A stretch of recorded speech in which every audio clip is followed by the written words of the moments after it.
Namaste, Linda here. So I'm going to do a short Ashtanga practice, and the focus of this will be on the knees. So if you have any small knee issues, then it could be a good idea to follow this and then try to adapt some of the things that I'm going to teach into your regular routine. Okay, so I'm going to skip some asanas just so that I can really focus on certain asanas that will give you some ideas of how to practice when your knees don't feel very good. However, just keep in mind that if you have ongoing knee issues, it's always a good idea to go to the doctor and find out what is really happening in the knee. Okay? So come and stand on the front of your yoga mats.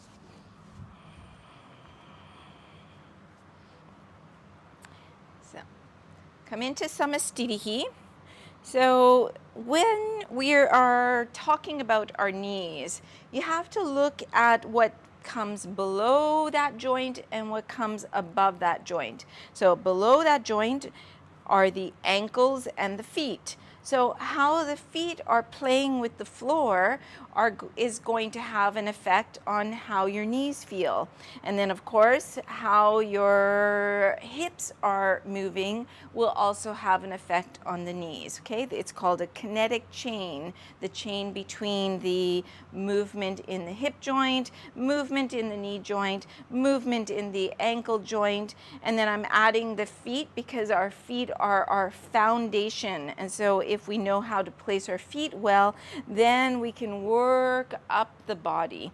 Okay, so first thing I'm going to show you is how to place the feet well. So bring the big toes together. So sometimes if you have bunions on the toes, so maybe the big toes won't touch, and that's no problem. Just try to get the area that I call the ball of the big toes, this area together.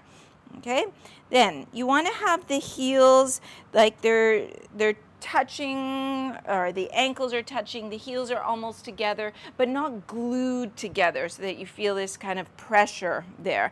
So it's just lightly together. And then you're going to pick up your toes, and you're going to see if you can bring the big toes so that they're touching, and then bring them down and forward. Okay, it's not an easy project, and if it's hard, you just take your fingers and you put the toes where you want them to be, and slowly over time the toes will be able to do what I'm showing now, because the first time I tried this did not happen.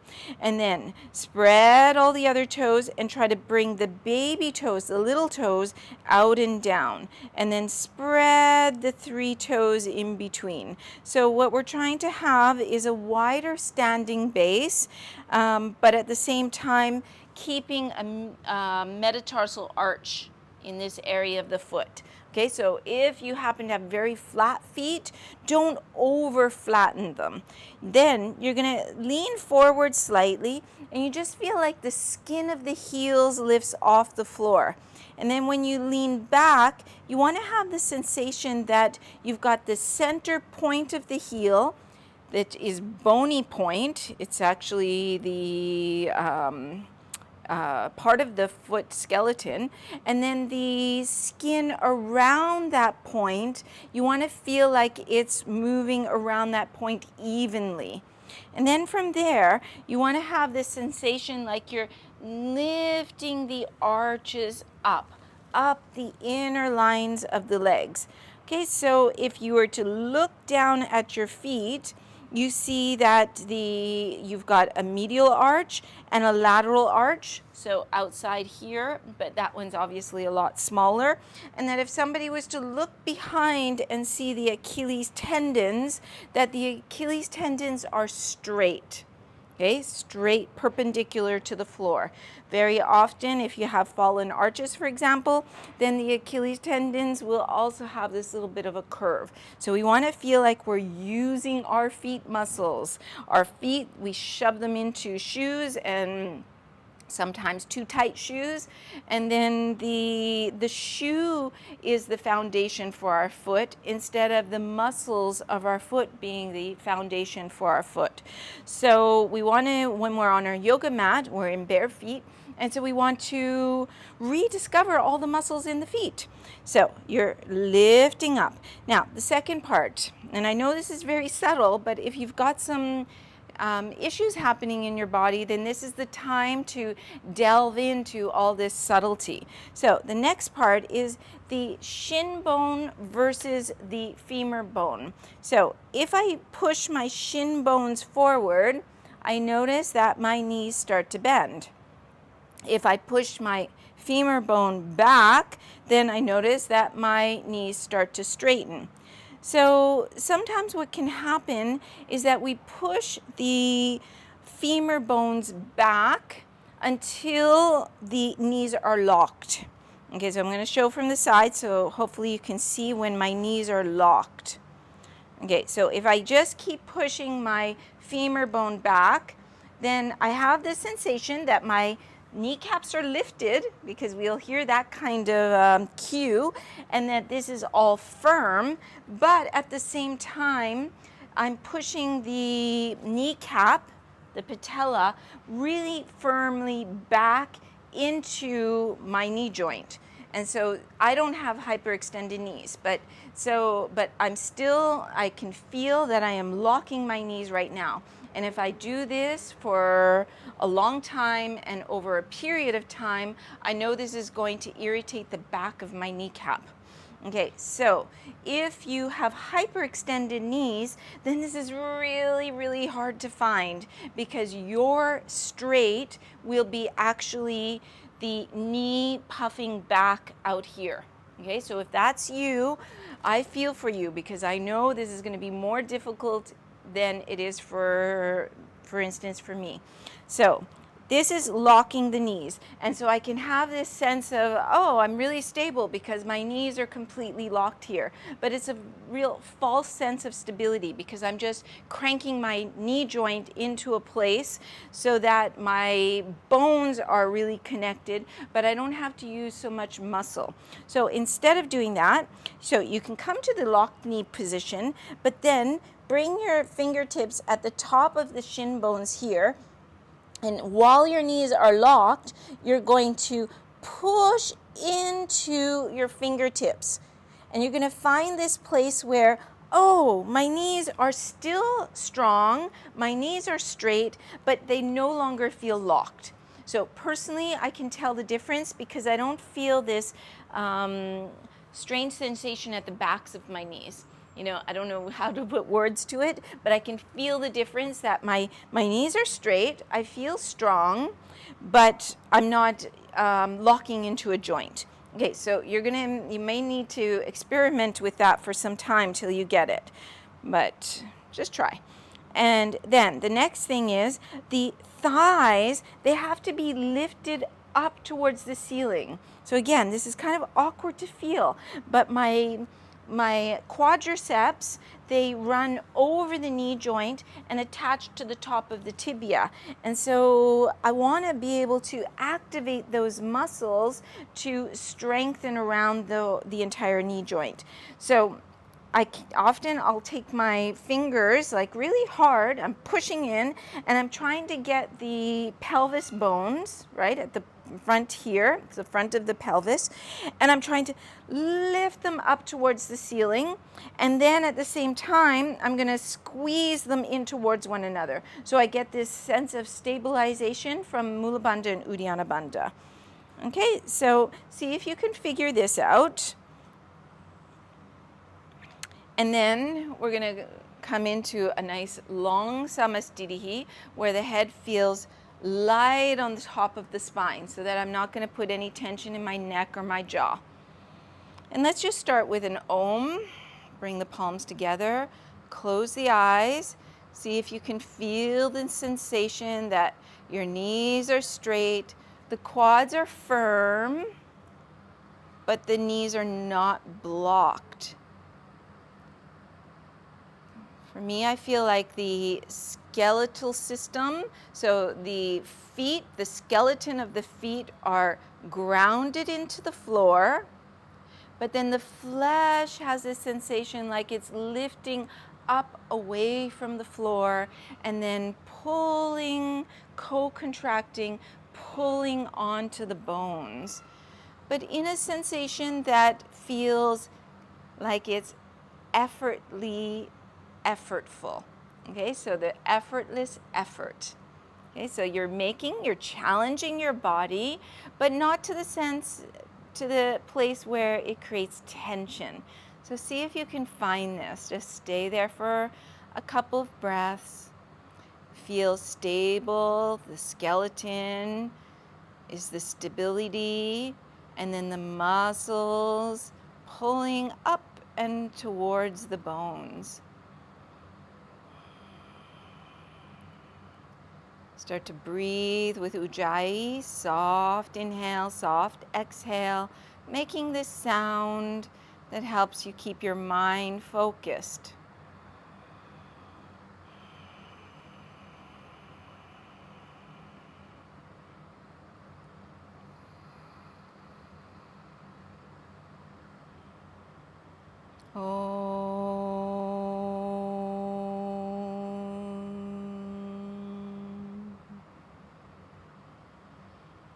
Exhale, release the arms.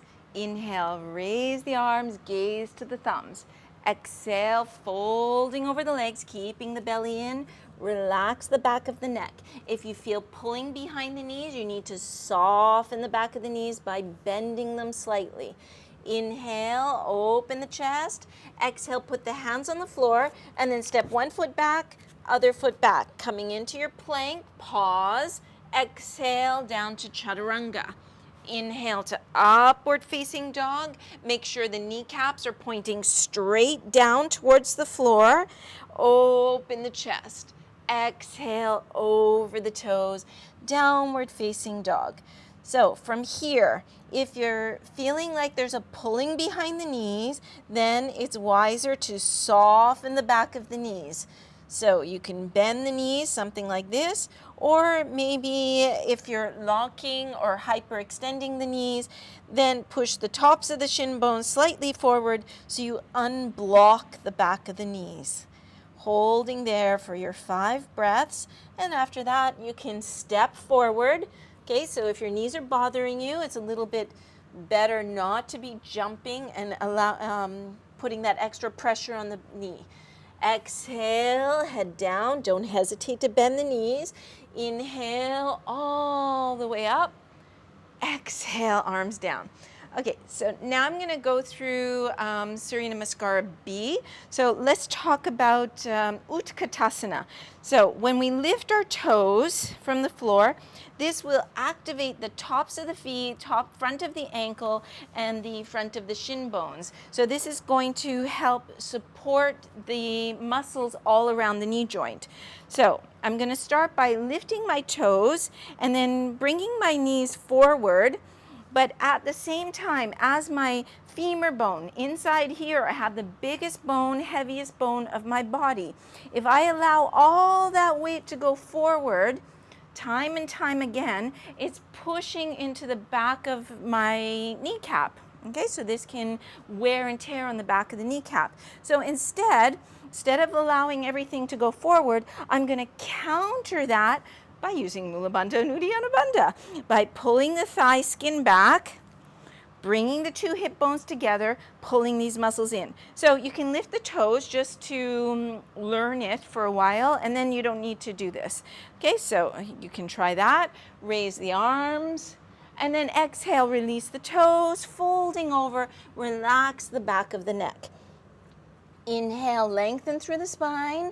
Exhale, put the hands on the floor and step one foot and the other foot back, and exhaling down into your chaturanga. Inhale, upward facing dog. Still make sure you're not locking the knees, and downward facing dog. Staying here, paying attention what's happening, and then lift your heels from the floor. Bring your right foot forward. Turn the back foot on the floor at an angle. So we're going to lift the toes from the floor so that we are engaging these muscles again. And because of the same reason, my femur bone, I don't want to have all that weight going forward. So I'm going to counter some of that weight by pulling back. Okay, from Mula Bandha, Uddiyana Bandha. The front knee needs to be pointing to about the second toe. Now, the back knee is a little bit more tricky because we forget about it. It's back there. Nobody sees it. And us teachers, we're always telling you about the, front knee over the heel and using those cues. And we often don't get time in a guided class to talk about the back knee. So the back knee, where that is placed, will have a lot of dependency on your hips. So if my hips are quite flexible, for instance, and I can turn my hip forward, something like this, see my hip bone is really coming forward, that means that my thigh is going to follow that. So the back thigh is reaching up like this. The front side thigh is reaching forward, which means my knee is turning in the same direction as my hip bone, and that means that the foot needs to follow that. So my foot will be at a little more steeper angle, right? My foot's going to be turned in a little bit more. Now, if my hip is a little bit on the tighter side, perhaps this hip is pulling back here. So if that's the case, then it's a little bit harder to rotate the femur in the joint. So my knee has to follow and my foot has to follow the knee. Okay, so I'll explain on the other side so maybe you'll be able to see a little easier. Inhale, raise the arms. Exhale, release the hands. Put the hands on the floor, step back and go through your chaturanga, your upward dog, and your downward dog, checking out what's happening with the knees. And we're going to lift the heels, step the left foot to the left thumb, turn the back foot at an angle, and check. We're going to be lifting our toes for the moment so that we keep our arch lifted and the Achilles tendon is perpendicular from the floor. Remembering that the skin is lifting up, anchoring into the hip socket, and Mula Bandha, Uddiyana Bandha. Okay, so let me show this back hip.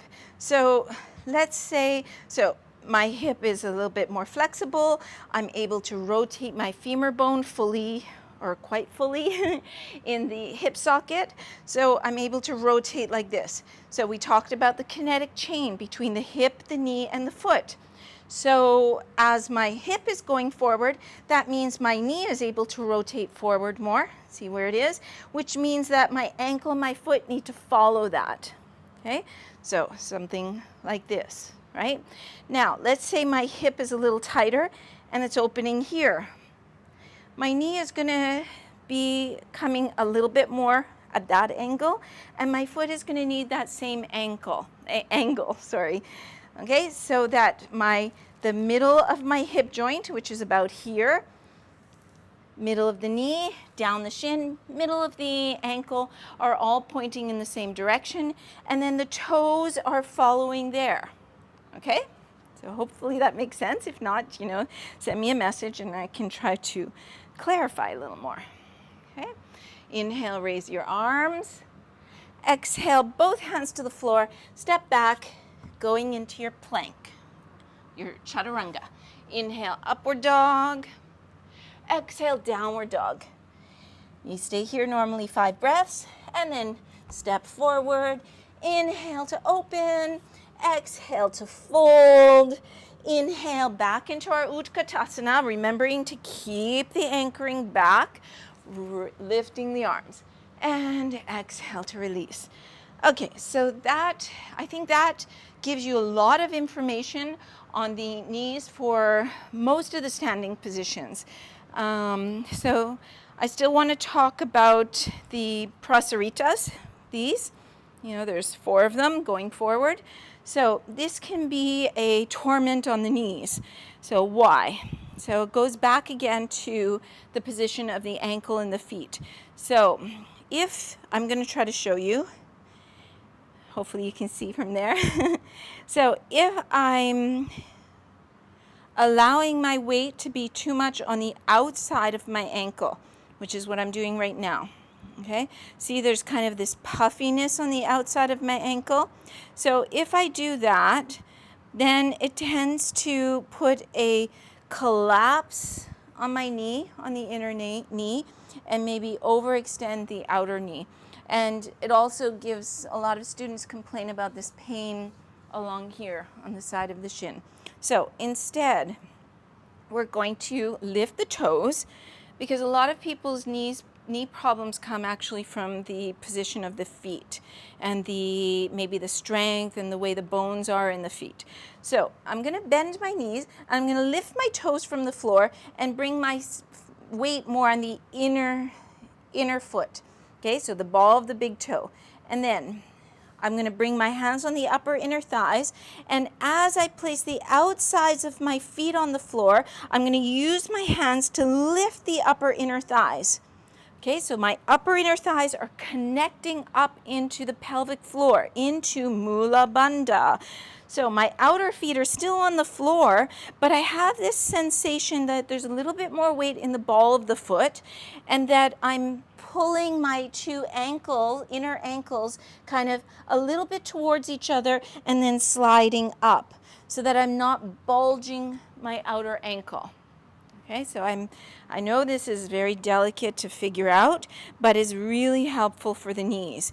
And then the other thing is what we've already talked about, top of the shin bone a little bit forward, not blocking the knee, not locking the knee, not hyperextending the knee, and you don't want to feel the stretch behind the knee because there's mostly tendons there, and tendons and ligaments, they have minimal amount of stretch. Okay, we're trying to get into the bodies of the muscles, right into this part, the calf here, that can be really tight if you've been doing a lot of cycling and certain sports, right in the body of the hamstrings, so not so much here. Okay, so I'm just going to show one. We're going to slide the upper buttocks down a little bit, pull in the belly, and keep the chest open, fingertips into Uddiyana Bandha. Exhale, going forward.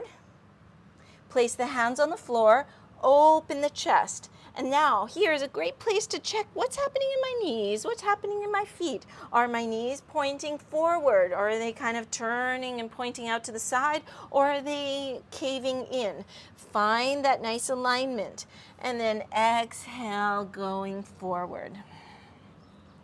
And don't hesitate to soften the back of the knees and bend a little bit.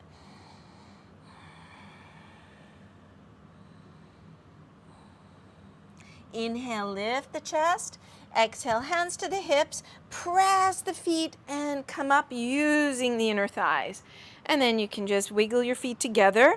We're going to talk about another position that it requires usually a half lotus. It's a Ardha Baddha. So we need to find the nice feet alignment always, because if we're going to stand on one foot, we first need to be able to stand very steadily on 2 feet. Okay, so we find our Samasthiti, and if, because there's different modifications here. You can do variations. Actually, I'm trying to get out of this word modification I've been using for many years, because it has this sensation you're not really doing the right pose. So I'm trying to replace it with variation, so that it doesn't mean that if I do this pose and you do that pose, we're still getting the exact same benefits on our body. It doesn't make one better or one worse, one more advanced, one less advanced. Okay, it has nothing to do with that. Being advanced has nothing to do with the physical form. Okay, so I'm going to open my right knee out to the side, and notice that, see, it's opening from the hip joint. Okay, so if I open and I turn my whole pelvis, first it kind of turns this stabilizing leg into a kind of a wacky position, and then also you're not even working on your hip joint. You're actually using more of your back muscles to do that than you are getting more mobility in your hip joint.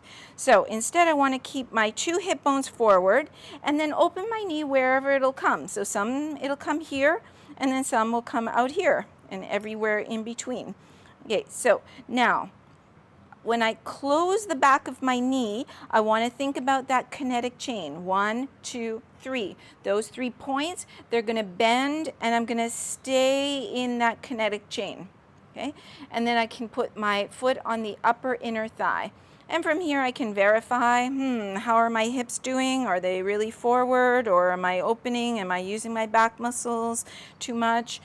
Okay, so I want to keep my hips forward. I'm pressing my foot and my thigh together, feeling this lift at the pelvic floor, lift in the lower abdominals.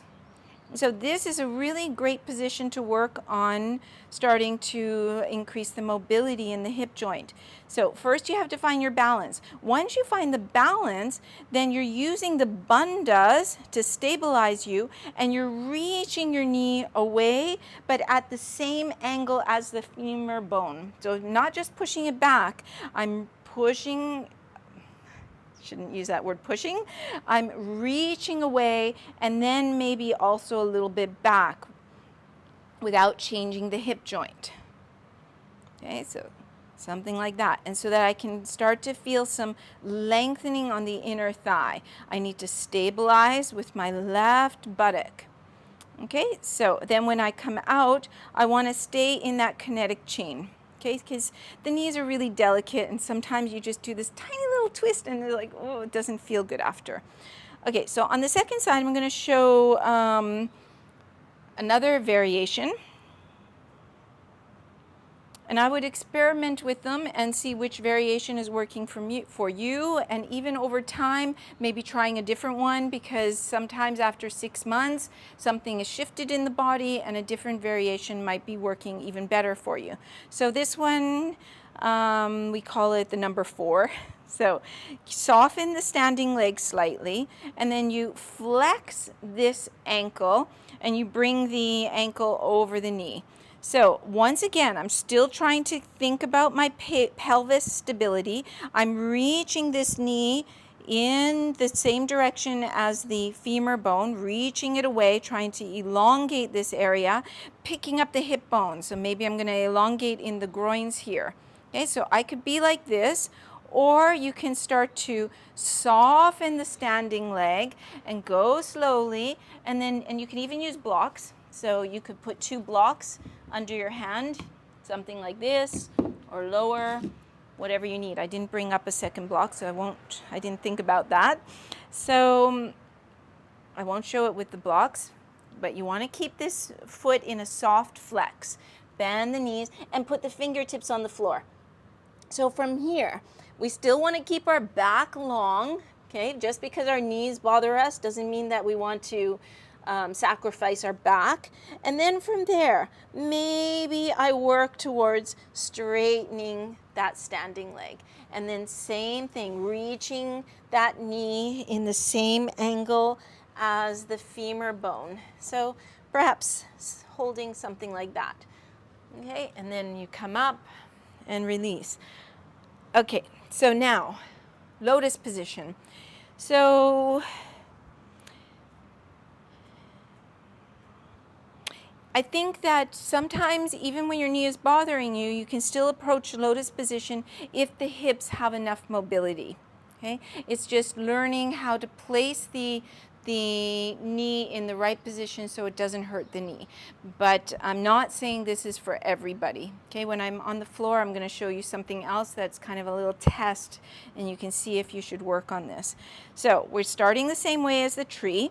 So I'm opening but keeping my hips forward, closing the back of my knee, straightening my ankle, and then I have to lift. See, I'm lifting my femur bone up, right? So I'm keeping my ankle straight, okay? And so everything is lifted. So right now, what has happened? I've worked on external rotation in this hip joint. Okay, I'll try to show from the side. So I'm externally rotating, see? External, external, external, external.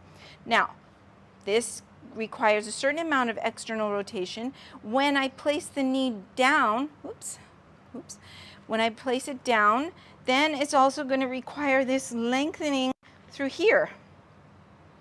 Right? So it'll depend if your body is ready for that, or even if the bones are made to be able to move that way. Okay, I'll do this maybe in a different video, talk about that. Okay, so you could stay and hold something like this as a variation to folding over. When you fold over, it's going to put a little bit more pressure on the knee. Okay, so come to the front of the mat. Let's do a little sun salutation to come to sit. Inhale, raise the arms up. Exhale, folding over the legs. Inhale, lift, lengthen through the spine. Exhale, place the hands, then step the feet back. Lean forward. Inhale to open the chest up. Exhale over the toes. And you can bring one knee forward, other knee forward, and come and sit onto the buttocks. Okay, so let's talk about the half lotus sitting. I hope you can see me well. So if I bring my hands back and I lean back, and I'm just kind of taking it easy here, and then I let my feet separate, the knees are a little soft, and let the feet hang to the sides. This is going to give me a very clear indication how ready my body is to go into a half lotus or a full lotus, because see where the toes are touching. So if the feet angle down, and I'm not trying to do anything, you know, just let it go easily. Doesn't mean if your toes are up here, doesn't mean you will never be able to do lotus, because what the lotus will depend on, in fact, is the shape of your bones. Okay, so sometimes if the shapes of the bones are counter lotus, no matter how much you open the muscles, it won't happen. But other times, if you've been doing a lot of sports, for instance, or sitting a lot, or anything that has tightened the muscles, maybe the shape of the bones are in the right place, but all the muscles are holding tightly, so that when you try to do this, for instance, the inner thigh is pulling up and is pulling you in this direction. Okay, so we don't really know if you'll be able to do lotus or not until you've tried for a long time, you know, non-violently, for regularly for a long time. So that gives you one clue. Now, so if you're able to do the lotus, then I'll talk about that later. But let's say that you've seen, oh no, maybe not right now. So you bend the back of the knee, close the back of the knee. So if you have really strong calf muscles, then those are going to get a little bit in the way from doing a full close of the knee. So you can squish the back of the calf and then see if that can help. Okay, I don't have very big calves, so I feel for you if you do, but the other thing that can happen when you don't have very big calves on my side is it can pinch too much behind the knee. Okay, so different bodies can have different experiences.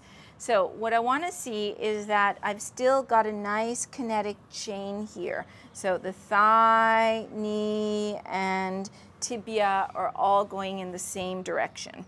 Okay, so I've closed the back of my knee, and then I'm going to place my foot on the inner thigh. So this can happen where the knee doesn't touch the floor.